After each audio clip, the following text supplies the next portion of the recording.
All right, everybody. So, I just had you watch a lot of material in about 45 minutes. Tamara Gendler, she's wonderful. Definitely follow her. But yeah, political philosophy, right? Covered a lot. I also had you read the chapter on social contract, or at least some of it, which is, kind of another version of cultural relativism that says that, like, really, it's just consent of the governed, right? Obligation comes under agreement or benefit, right? This is kind of two of the ways that obligation is formed, right? You either benefit from something or you agree to do something, and that creates an obligation. That's why in business ethics, there's a lot of regulation around giving of gifts because it creates an obligatory like instinct in people, right? Um, everyone's got to like obey something. Uh, and I just want to kind of walk through because with the idea of social contract, we present like the idea of Thomas Hobbes, John Locke, and Rousseau, which has multiple implications for distributive justice as well as our perception of human nature, right? And so far, I've offered you several ideas on the basis of human nature, like descriptive claims, right? That everything we do is governed, that we consciously choose. We choose for one of three reasons, right? Uh, or we do it because we think it's in our best interests, or we do it because we are chained to the throne of pain and pleasure, right? I think all these things bear out every decision everyone ever makes. Um, and in that, like, and this is something that, I've studied things, I've studied philosophy in the West, I've studied philosophy in the East. And in the East, they have the same question.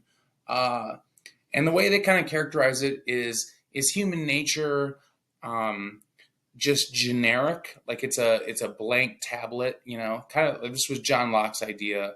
In another version, calls it the tabula rasa, the blank tablet, that like experience just imprints itself upon us. We're like the wax, and we like as we age we harden, and it just like that's who we are. So if we have like a traumatic violent childhood, we grow up violent and having those characteristics. If we grow up like with a loving environment, like we have those characteristics.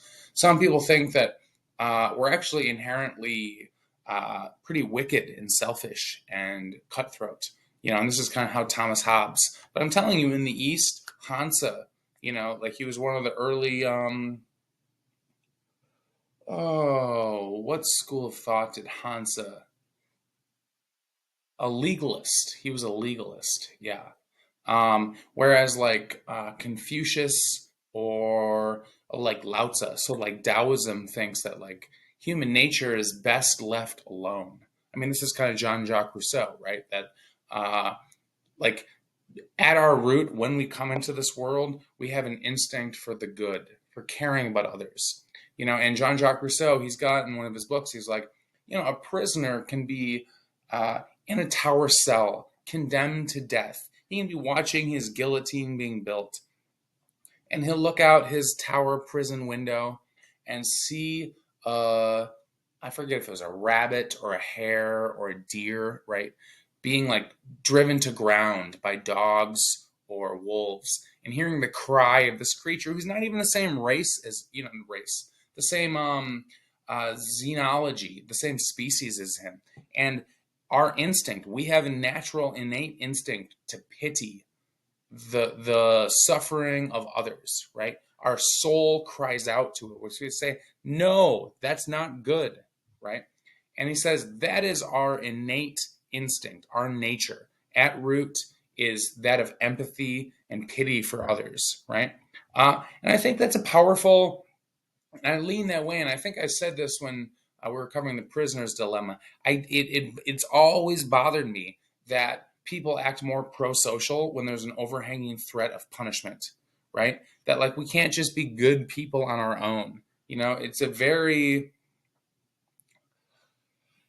I think we can, but I think push comes to shove, uh, somebody carrying the heavy stick. I mean, who do you trust with that role, right? Anyway, let me gather these images and just make sure I cover my bases. So, Thomas Hobbes, he wrote the Leviathan.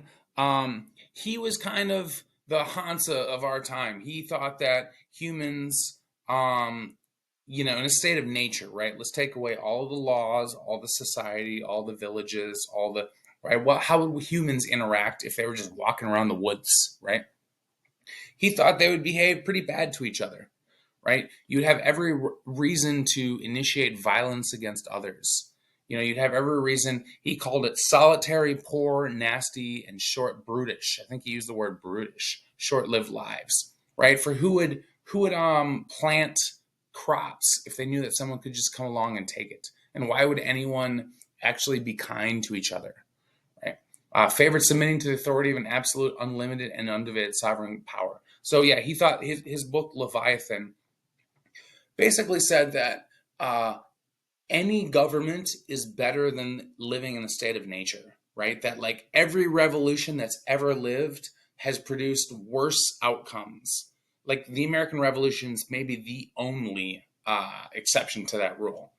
And so he was like, therefore, any necessity the government has to take in order to maintain rule is justified. And mostly because of his idea of what our natural state is, right? Us in a state of nature. Now, others came along and said, no, no, no, no, this is a pretty bleak articulation. John Locke came along, and last thing I'll say, Thomas Hobbes also said that political power is never where it's visible. He said this like 500 years ago, or whenever the Leviathan was written. Someone fact check me. He's like, political power is never where you think it is, right? That it's always somewhere else. And this is such an interesting thing because we have more visibility on politics now than we ever have. But I forget who else said it. They said, you know who's in power by who you can't criticize. And I don't think that makes intuitive sense these days because, yeah, I'll just leave it there. Like, who's in power by who you can't criticize. So I'd urge you to think about who do you feel uncomfortable publicly criticizing, right? And is it who you think's in power? Because it's a very interesting.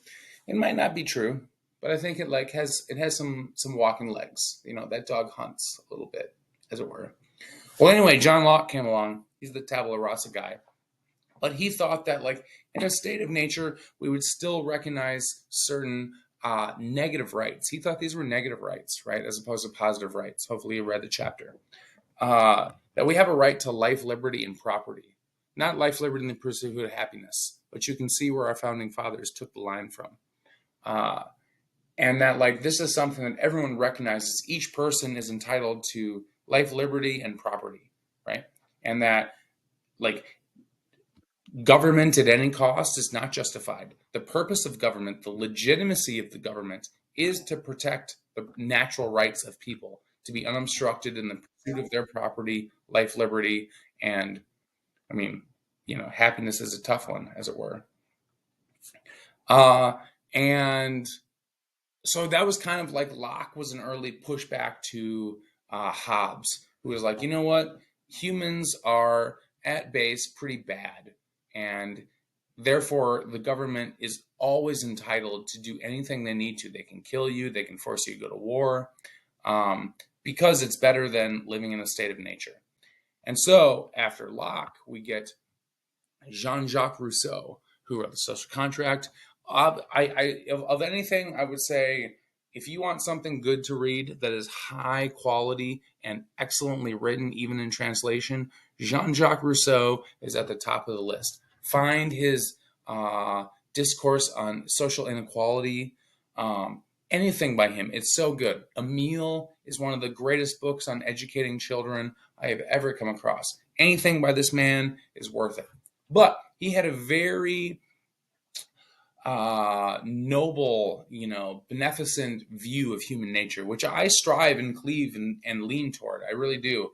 As much as I'm a pretty bleak person on some fronts, I think that humans, innate at root, when we come into this world, are like, we're not neutral. We're not like evil. I think we like have an inclination toward the good, right? Toward happiness and, like, contributing to the world.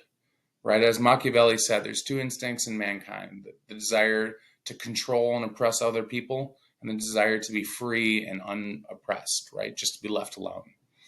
Anyway, humans in their original state of nature were happy and possessed natural rights. Natural innocence was corrupted by the evils of society. This is what the early Cynics thought.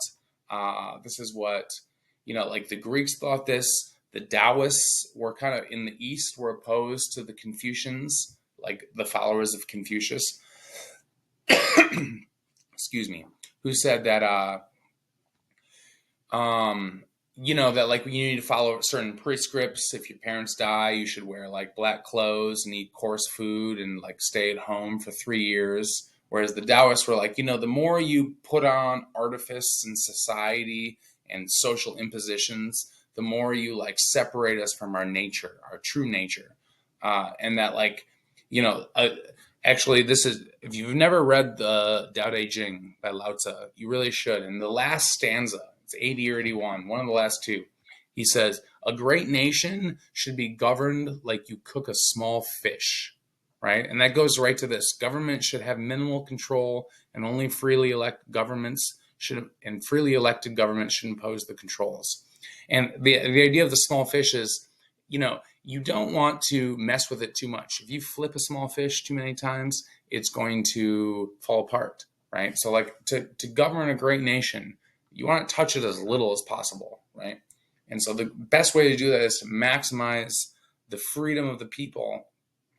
Like, pass a bunch of laws, and what do people become better, or do they just find more ways to like get around them, right? That's kind of the idea.